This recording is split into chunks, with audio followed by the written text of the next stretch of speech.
When I first opened the box of the Sofirn ST1, I was met with that familiar, quiet excitement that comes when a piece of gear feels different, even before you touch it. The flashlight lay there alongside the lanyard, the Type-C cable, and the small folded manual, all arranged with a kind of understated precision that made the unboxing feel clean and purposeful. As soon as I slid the ST1 into my hand, I felt the cool, finely machined aerospace-grade aluminum settle against my palm.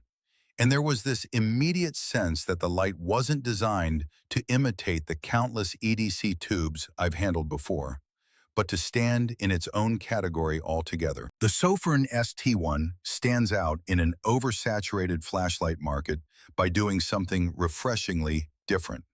It combines modern cyber aesthetics, robust build quality, a clever flat form factor, and seriously impressive performance, all in a package that feels like a piece of next-generation EDC tech. It's a flashlight with character, a tool with purpose, and an everyday companion that I've quickly grown to trust.